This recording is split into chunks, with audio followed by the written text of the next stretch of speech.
Daniel Lacalle, who's from Madrid. Daniel is the chief economist at the wealth management fund Tressis. Daniel, I should say. Hola. Thanks a lot for joining us, Daniel. How? Come on, just explain to us. I'm not an economist, okay? I can barely manage my family's own finances. How do companies pay zero federal tax on such huge profits? Well, thank you very much. Let's start from, do they pay taxes? Absolutely, they do. They just do not necessarily pay taxes in the United States.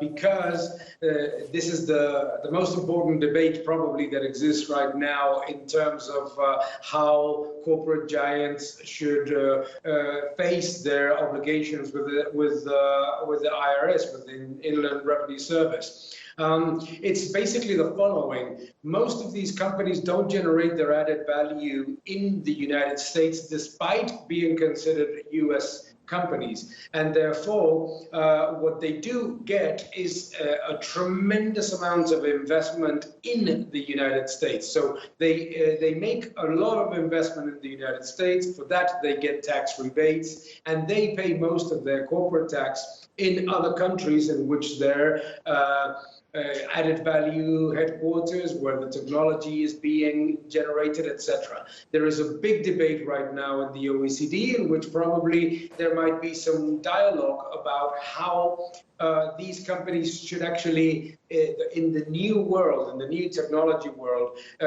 split their taxes. No? And I think it is a very challenging thing to do, because on one side, the United States benefits enormously from having these corporate giants investing huge amounts of money in the country, whilst at the same time it's looking at what is happening with the federal tax. But let's start from that point.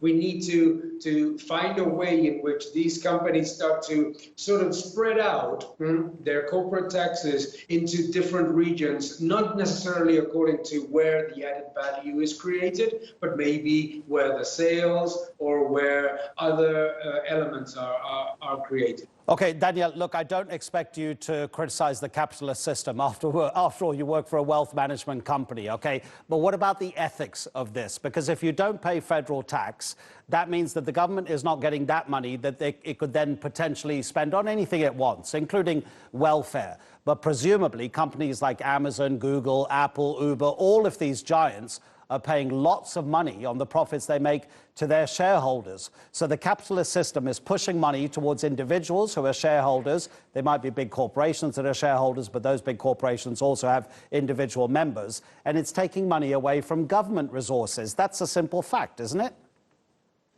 I can disagree about a couple of things there. Let's start from the fact that government is not getting enough resources from these companies.